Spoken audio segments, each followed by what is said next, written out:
Notre mission de marque chez Lacoste, c'est d'élever l'élégance en une valeur qui transcende les différences. Donc connecter les cultures, favoriser la diversité, c'est non seulement notre projet en tant que marque, mais aussi en tant qu'entreprise, en tant qu'employeur. Nous nous engageons pour l'égalité des chances au sein de notre organisation, mais au sein de la société de manière plus générale, grâce aux actions de la Fondation Lacoste menées depuis 15 ans maintenant.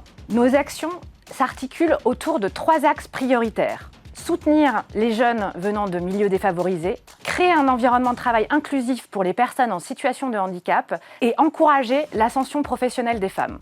Tout cela en menant un travail de fond pour faire en sorte que notre entreprise soit toujours plus inclusive, ce qui passe par des campagnes de sensibilisation et de formation spécifiques sur ces enjeux.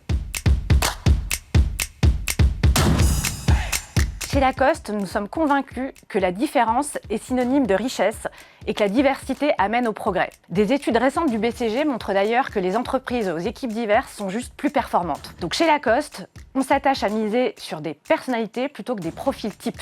Et dans un monde en constante évolution, on valorise beaucoup les soft skills, pas uniquement le parcours académique. Par soft skills, j'entends capacité d'adaptation, agilité, résilience, beaucoup de qualités qui ont été si importantes pendant la période Covid.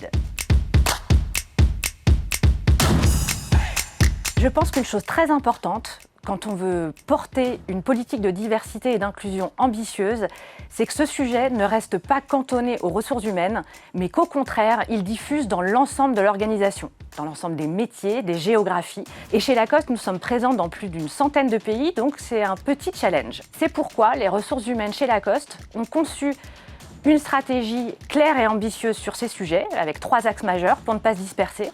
Et qu'ensuite, on a mis en place une gouvernance pluridisciplinaire sur ces sujets pour s'assurer d'engager l'ensemble de l'entreprise, avec des sponsors dédiés au sein de chaque division qui voient figurer dans leurs objectifs de fin d'année les sujets de diversité et d'inclusion. C'est fondamental.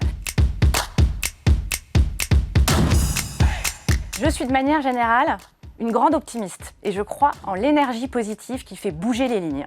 Bien sûr, sur ce sujet, il y a encore beaucoup de chemin à parcourir, mais certains éléments me rassurent.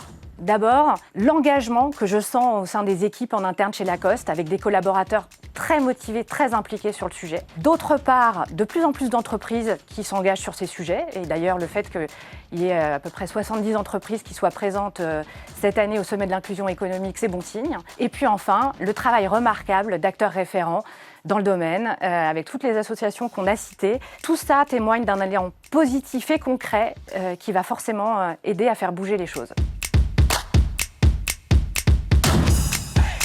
Quel est votre adage pour mobiliser largement en interne et en externe pour la journée du 29 novembre prochain?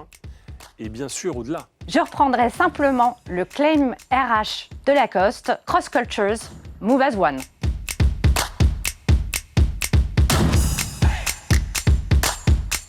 Je lui dirais d'oser, ça correspond bien à la culture d'entreprise de Lacoste, avec une valeur forte qui est l'audace. Chez Lacoste, l'élégance va au-delà du style.